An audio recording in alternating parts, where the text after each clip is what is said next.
안녕하세요. 저는 한양대학교 응용미술교육과를 졸업하고 현재는 페이퍼 아티스트로 활동하고 있는 이재혁이라고 합니다.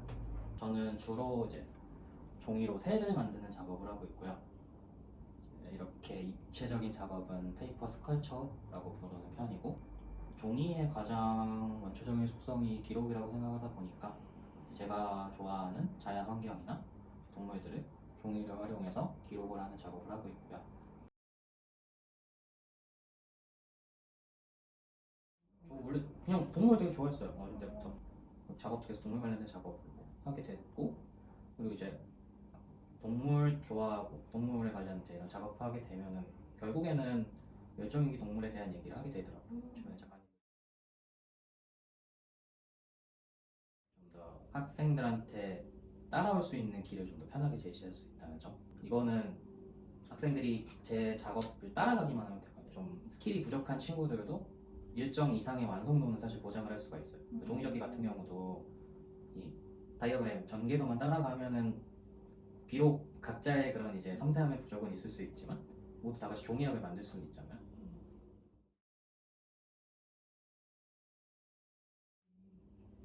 그러니까 저는 미술교육할 때 계속 중요하게 생각했던 것 중에 하나가, 사실 모두 다 손재주가 좋지 않잖아요.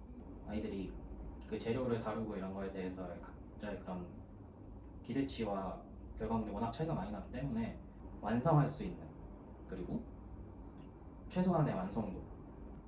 학교에서 미술교육은 사실 학교에서 끝나버려요.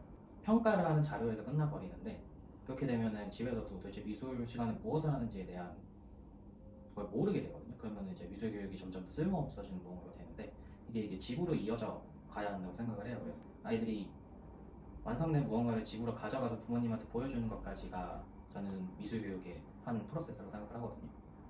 그렇게 해서 미술 교육이 완성이 된다고 생각을 하기 때문에 어떻게든 처음 시작을 해서 끝을 보는 경험이 되게 중요하다고 생각을 해서, 설사 결과물이 별로라도 그래도 끝은 보자. 그래서 그거를 좀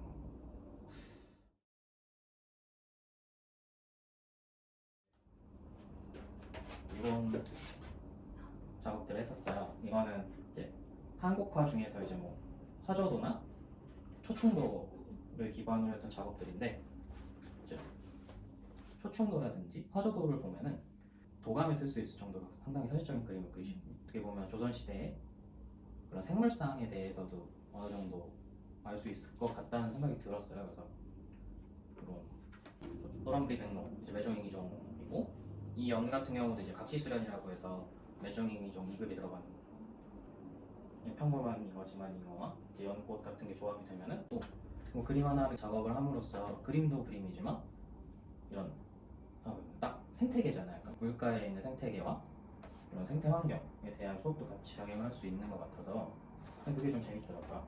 그리고 또 이제 이거를 좀 더 뭐 발전을 시키면은 관계망에 대한 수업도 될 수 있잖아요. 그러니까 식물과 그 소비하는 동물, 그리고 또 포식자와 피식자 간의 관계 같은 얘기도 할 수 있고, 사실 되게 우리랑 가까운 소재다 보니까 조금 덜 중요시 되는 소재들인데 막상 여러 가지로 응용할 수 있는 게 좀 많을 것 같긴 하더라고요.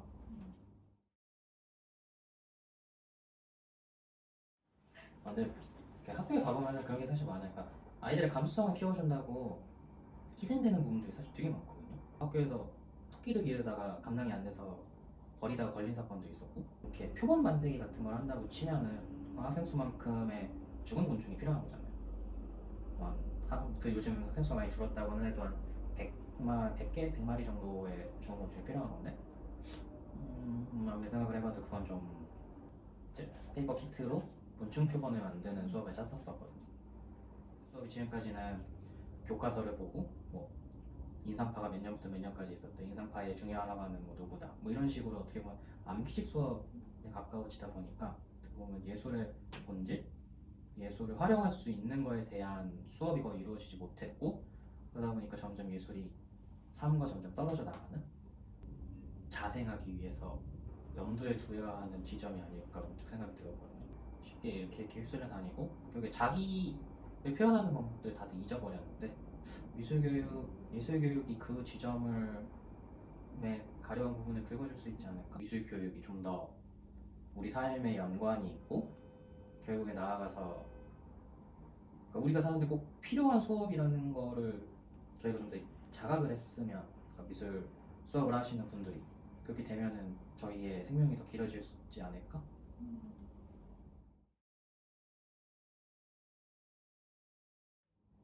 지금 어떻게 보면 아이들이 코로나 시대를 겪으면서 혼자 지내는 시간이 많아졌고, 개인 간 어떻게 보면 이제 커뮤니케이션의 단절을 겪고 주변 환경을 인식하는 거에도 또 문제가 이제 생길 수 있는 이제 세대가 사실 또 되었잖아요.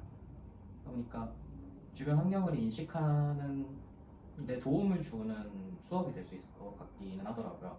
그런 환경 문제, 그러니까 저희 주변에 일어나는 일이잖아요. 또 주변에 있는 살아있는 존재들을 또 챙기는 일이면은 이게 나와 너 이런 우리에 대한 관계를 다시 재정립해줄 수 있는 또 하나의 방법이 되지 않을까라는 생각이. 예술가들이 표현하고 싶은 예술이라는 건 결국에는 자기 주변의 환경에 영향을 받을 수밖에 없거든요. 그러니까 저희는 기민하게 주변을 탐색하는 사람들이고, 그냥 자기가 하고 싶은 얘기를 하는 사람들이잖아요. 그러니까 자기가 하고 싶은 얘기를 어떻게 표현하느냐, 그 방법에서 제시해주는 게 또 예술의 한 역할이라고 생각이 들어요. 그래서 학생들한테 자기 자신을 표현하고 자기 주장을 펼치라고 하지만 방법을 다들 모르잖아요. 근데 예술이 어떻게 보면 그 대답에 해답이 될 수 있을 것 같아요. 글쎄, 시작은 뭐 학자들마다 의견이 분분하지만 어떻게 보면은 자기 자신이 생각하는 무언가를 표출하기 위해서 시작된 게 예술의 시작점 중 하나가 아닐까 생각이 들어서, 자아의 표출? 많이 다들 억눌려 있고 하다 보니까 그래서 특히 지금처럼 억압돼 있는 학생들한테는 되게 좋은 그런 교육이 되어주지 않을까 그런 생각이 들지만, 사람들은 예술이랑 일상생활을 굉장히 분리해서 생각을 많이 해요. 그러다 보니까 미술교육은 되게 특별한 거야. 미술교육은 일상생활에 도움이 되지 않는 거라고 생각을 하는데, 이 벽은 저희가 가장 두드려 깨야 하는 큰 벽이라고 생각을 해서, 앞으로 미술 교육에 길을 가고 싶으신 분들은 이 지점에 대해서 좀 생각을 많이 하셨으면 좋겠어요. 우리가 지금까지 어떤 수업을 했지? 어떤 미술을 가르쳤지? 사람들이 미술을 어떻게 받아들이지? 에 대한 고민이 좀 더 필요한 시점이 된 것 같아요. 그러니까 아름다운 거, 예쁜 것만으로 가치를 갖는 시대는 사실 끝난 지 오래됐잖아요. 사람들은 이제 현대 미술을 이해하지 못하게 되었고요. 하지만 예술이나 미술은 되게, 예술은 사실 근데 그래도 아직은 중요한 학문이란 말이에요. 그거를 저희가 이제 어떻게 대중들한테 계속 알릴지에 대한 고민이 되게 더 필요한 시점이 된 것 같아요.